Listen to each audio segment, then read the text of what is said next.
A fearless leader, a seasoned warrior, and a man who left his mark on both sides of the Mississippi. From the bloody fields of Sharpsburg to the bayous of Louisiana, General John George Walker commanded with tenacity and purpose. This is the story of one of Texas's most determined generals.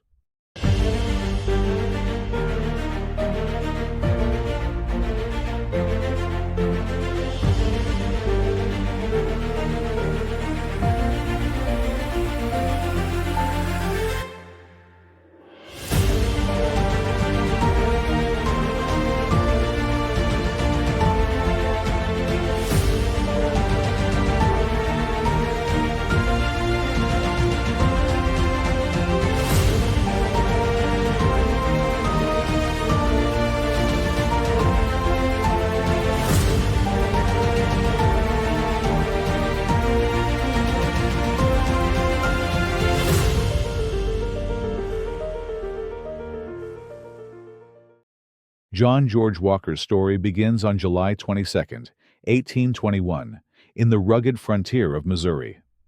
Born into a young nation still finding its identity, he grew up surrounded by the untamed spirit of the West. He honed his intellect at the Jesuit College, now St. Louis University, where discipline and knowledge shaped his early years. But the call of adventure was stronger than the call of the classroom. With a restless heart and a hunger for action, Walker set his sights on a military career, ready to carve his name into history. During the Mexican-American War, Walker served as a young officer in the U.S. Army. It was here that he first demonstrated his ability to lead under fire, gaining valuable combat experience that would serve him well in the years to come. Following the war, Walker was assigned to the Texas frontier, where from 1854 to 1856, he helped defend settlers from Native American raids. This experience on the frontier strengthened his ability to command men in difficult conditions.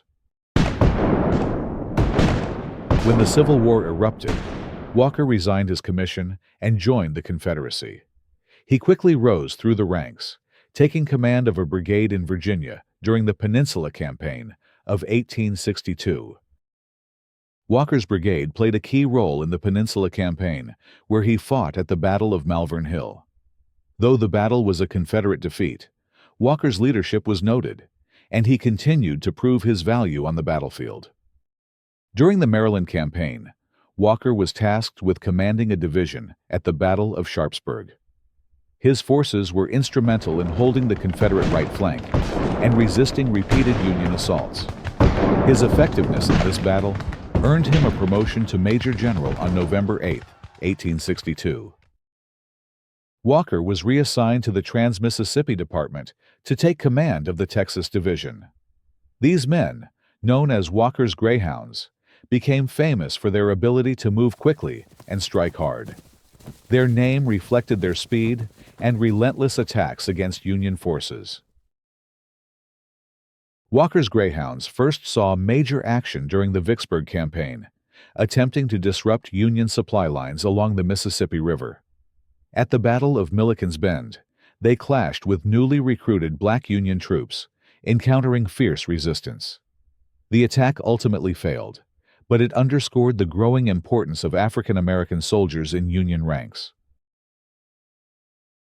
In April 1864, Walker's Texas Division played a pivotal role in the Red River Campaign, a bold Union push into Louisiana aimed at seizing Shreveport and striking into Texas.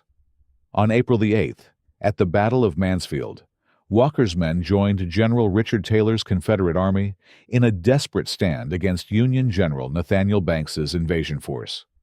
Walker's division, comprised of Thomas Wall's, Horace Randall's, and William Dirty Neck Scurry's brigades, positioned alongside Alfred Mouton's Louisiana troops, attacked as Taylor gave the order. In a furious charge, Walker's Greyhounds broke the Union left flank, sending Banks' forces into a full-scale retreat. By nightfall, the Federals had fallen back over 10 miles, abandoning supplies, wagons, and artillery. The next day, however, the fight continued at Pleasant Hill, and this time, Walker would pay a heavy price.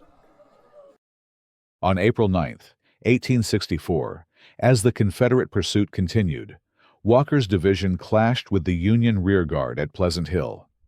The battle raged for hours, with both sides suffering heavy casualties. In the heat of combat, Walker was struck by a bullet to the groin, a severe wound that forced him to leave the field.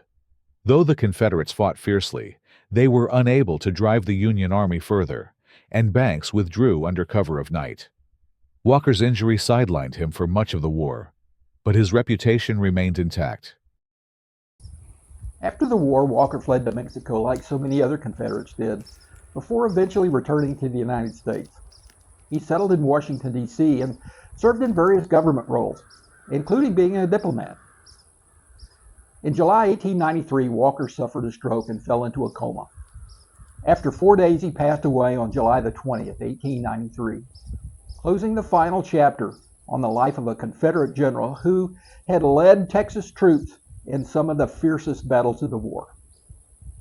Hi, I'm Johnny Anderson, and I hope you enjoyed this episode of the Texas Generals.